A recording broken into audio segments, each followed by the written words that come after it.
Yang menang tetap harus rendah hati. Yang kalah nanti bisa menunggu 5 tahun lagi untuk berkompetisi lagi.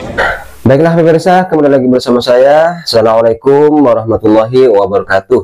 Nah, ini ada pernyataan dari Jokowi yang bikin Ibu Mega ini menyesal dan menangis ya. Pernyataan ini terkait dengan kemenangan dari pasangan calon yang didukung oleh Jokowi, di mana hampir di semua wilayah pasangan yang didukung oleh Jokowi ini menang telak. Ini tentu membuktikan bahwa PDIP ini tanpa Jokowi ini tidak ada apa-apanya. Hal ini juga menjadi pelajaran penting ya tentunya bagi PDIP agar tidak sombong ketika menjadi partai penguasa. Apa yang dilakukan oleh Jokowi ini tentu untuk menjawab dan sekaligus ini menjadi pukulan telak kepada Ibu Mega, di mana dulu Jokowi ini kan sering dihina dan direndahkan oleh Ibu Megawati. Baiklah pemirsa, untuk lebih jelasnya marilah kita simak dulu video berikut ini. Bisa menyebut Jawa Tengah bukan sebagai kandang banteng lagi, tapi sebagai kandang bansos dan parcok.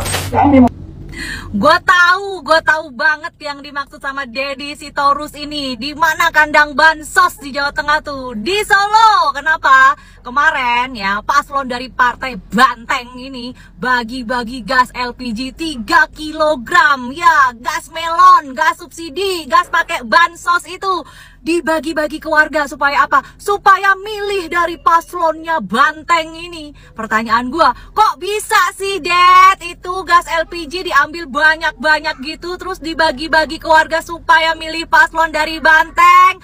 Kok bisa? Gimana itu? Gas LPG, gas melon 3 kilogram, bansos. Udah gitu, udah bagi-bagi gas melon, tetap aja kalah di Solo. Tumbang itu Banteng. Yang menang adalah Respati Ardi. Aduh, sedih banget. Udah pakai bansos masih aja kalah, Det. Kalau saya lihat kan mungkin dua-duanya bermain ya. Tapi kan yang satu lebih hebat, lebih pintar, lebih unggul. Makanya yang satu akhirnya ngamuk-ngamuk gitu loh. Nah, jadi di sini saya lihat bahwa Ibu Megawati sendiri, Hasto sendiri, dan kawan-kawan PDIP yang meng-create kekalahan mereka. Dari Pilpres kemarin sampai pilkada-pilkada ini. Hampir semua masal dari NTT, saya juga dapat data, saya kebetulan berasal dari sana, NTB, Bali. Bali kan menang. Dan bagaimana segala macam jaringan itu, mulai agama, struktur pemerintahan, segala macam aparat hukum juga ikut bermain, kan kita nggak bisa menafikan itu loh.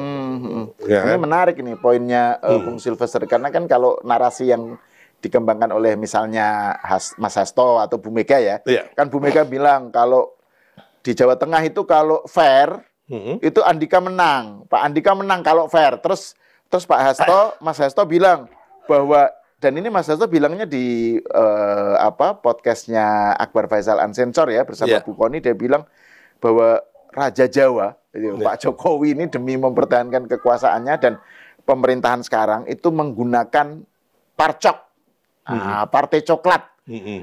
Jadi polisi dikerahkan gitu, polisinya yang bisa jadi polisi kan ada 3 kubu gitu kan. Kubu merah putih itu yang lurus, maksudnya mendukung PDIP. Terus kubu coklat, ini Pak Listio Sigit dan anak buahnya dikendalikan oleh Pak Jokowi dan Kimplas lah gitu. Terus yang abu-abu. Nah, ini kan kesannya malah justru bahwa yang menjadi desainer kecurangan itu adalah Kimplas gitu. Kalau narasi itu ya. Gimana catatan Bung Sylvester? Ya kalau kecurangan sih nggak ada ya. Terus pelanggaran juga sampai saat ini kan kita belum temukan, kecuali nanti ada gugatan. Kecurangan apa gitu loh Mas.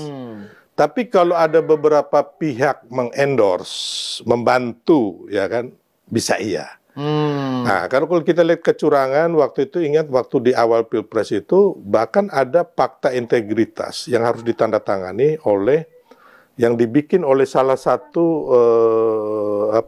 institusi ya, intelijen, yang belakangnya B. Oke, ya kan? ya. Belakangnya N. 3 huruf ya. lah, 3 huruf. Nah, 3 huruf. Jadi kita tahu waktu itu untuk memenangkan merah, ya kan? Ini lebih gila lagi, Mas. Hanya kan akhirnya itu ketahuan nggak terjadi. Dan kita lihat kayak di Bali ya. Di Bali itu bagaimana, jangankan untuk pilkada atau pilpres kemarin, Pak Jokowi ke sana aja mereka cut. Ingat nggak waktu Pak Jokowi ke sana itu kan bertebaran itu di WA group, di screenshot bahwa nggak usah dijemput lah, apalah segala macam. Terus Pak Jokowi ke beberapa daerah di Jawa Tengah, saya lupa di mana, juga di demo pakai pamflet, ya kan? Jadi sebenarnya mereka menunjuk orang, tapi sebenarnya kecurangan dan itu di mereka sebenarnya, gitu loh. Jadi rakyat saya pikir sudah tahu. Mas, hanya kan kalau saya ini kayak kemarin Hasto dengan Koni bikin, kalau istilahnya Kudori, dirty vote jilid 2 ya. Ya itu saya bilang, kenapa itu dirty vote jilid 1 aja udah nggak bikin hancur gitu loh, ya kan? Kan yang bikin hancur ini kan mereka bagaimana memfitnah Pak Jokowi gitu loh, Mas Gibran, Pak Prabowo, hancur sendiri. Kenapa sih nggak pinter-pinter gitu loh? Carilah strategi lain. Jadi ini yang Anda sebut sebagai mereka meng-create sendiri kekalahannya ya? Iya. Karena ini strategi yang sudah dipakai di Pilpres, dan udah yaitu menebarkan serangan ofensif ke Jokowi, ke Gibran, dan kalah. Iya, gitu. iya. Sekarang direplikasi lagi, gitu ya?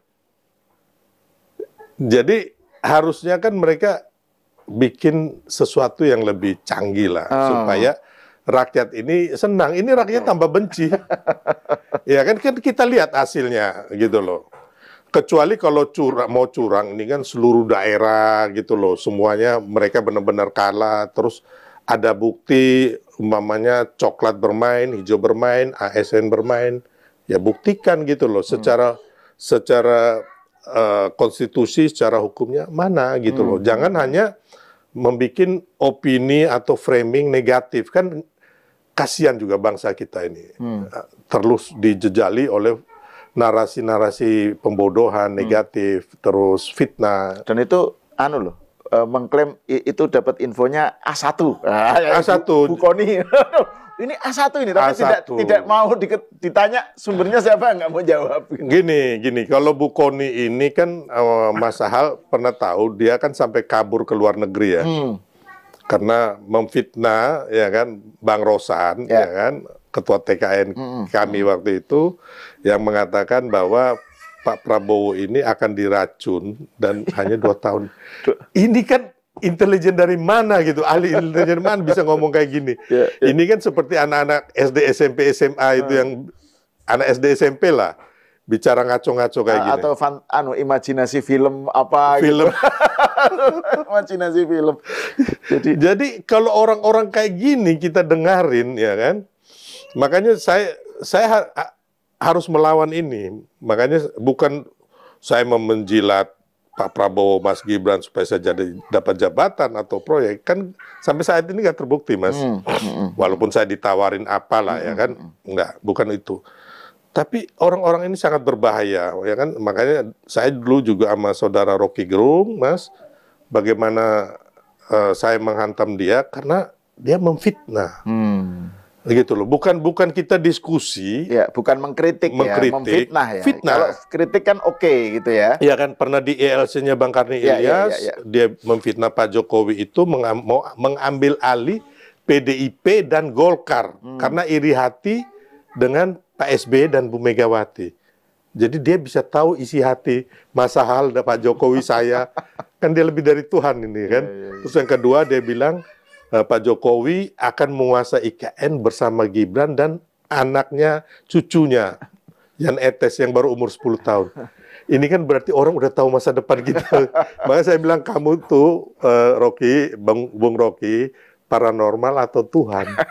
Dia nggak bisa jawab fitnahan dia ini, dia langsung ngelecehin saya, dia bilang onder deal. Itu kayak Koni kemarin dia ngomong, ya kan memfitnah Bang Rosan itu kan sampai dilaporin. Habis itu dia kabur seolah-olah dia kuliah di Rusia atau mana ya. Tapi kan kita tahu bahwa Koni ini juga dia ngomong ya kan bahwa dia mencintai PDIP. Tapi dia masuk Partai Nasdem, Bang. Oh iya.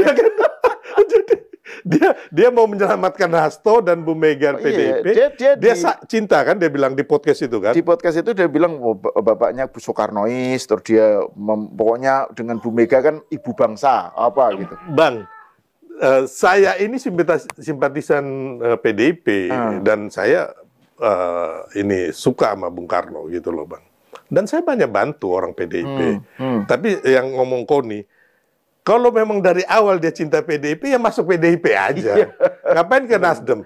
Setelah kecewa di Nasdem, saya tahulah cerita dia Nasdem ini kan dari atas sampai bawah kan saya tahu semua orang-orangnya, kawan-kawan semua gitu loh. Nah, bahwa dia kecewa di situ, habis itu dia pergi dari Nasdem, terus mau mencoba masuk PDIP, ya kan di PDIP juga ternyata belum ada yang endorse untuk menjadi sesuatu atau proyek, ya kan. Akhirnya dia mencoba ke 02 ke kami, ketemu sama Bang Rosan. Jadi ini pemain-pemain begini nih kasihan gitu loh. Mereka hanya mau ngurusin ambisi politiknya, jabatan, terus proyek. Ya kan kita lihat proyek-proyek itu kan di Kemhan kan, ya kita tahu lah siapa yang bermain gitu loh. Nah, jadi kembali lagi masalah ya, kita harus meluruskan gitu loh. Ya kan. Kita ini kan akan membangun bangsa gitu loh, kedepannya supaya Indonesia ini jangan tertinggal apapun masalah. Kita harus tahu bahwa kita ini pernah jadi macan Asia loh zaman Pak Harto. Saya ada beberapa hal dari Pak Harto yang menurut saya beliau seorang besar ya karena waktu itu kita ingat bahwa kita ini macan Asia, kita itu setara dengan Korea Selatan dan Taiwan. Itu zaman Pak Harto. Setelah itu mereka lebih maju, kita turun peringkat nih. Kita setara dengan Malaysia, Singapura, Thailand, ya kan. Terus Malaysia, Thailand meninggalkan kita setara lagi dengan Vietnam, Kamboja, Laos, ya kan. Jangan sampai kita nanti setara dengan negara-negara kecil lainnya itu. Makanya sekarang ini menurut saya narasi ini nggak perlu, ya kan. Bagaimana kita sama-sama setelah pilkada ini selesai, mari kita membangun bangsa gitu loh. Kalau mau ngomong demokrasi, saat ini semua orang bisa bicara seenaknya. Ya gitu loh. Semua orang bisa bicara maki-maki orang gitu loh. Tanpa merasa bersalah. Dan ini didukung ya. Ya kayak Rocky Gerung, ya bukan saya yang ini dendam sama dia, udah nggak ada. Tapi narasi dia yang memfitnah, membodohi, memaki-maki ini, dia punya kolam sendiri anak-anak muda yang mendukung dia. Kan sayang gitu loh. Yang anak-anak muda yang nggak tahu, ya kan? Ya kita ngomong yang lain-lain ya, yang radikal-radikal itu. Mas, kita tahu kan organisasi radikal ini didirikan lengser setelah Pak Harto, ya kan? Siapa yang membiayain, ya kan? Siapa yang mendesain, ya kan? Ini kan bohong semua nih organisasi keagamaan kecuali NU Muhammadiyah ya. Itu sangat hebat menurut saya. Tapi kalau yang dibentuk zaman Soeharto kan mereka sebagai apa ya? Binaan gitu loh untuk menghantam sana, menghantam sini. Nggak ada mereka bilang apa mau mensejahterakan atau karena umat, itu bohong semua itu kan. Nah, dan ini kalau anak-anak muda yang sekarang yang barusan SMP, SMA, SD kan nggak tahu jalan cerita. Dipikirnya mereka ini benar-benar mau berjuang di jalan Tuhan, ya kan, untuk kepentingan umat, padahal kan nggak.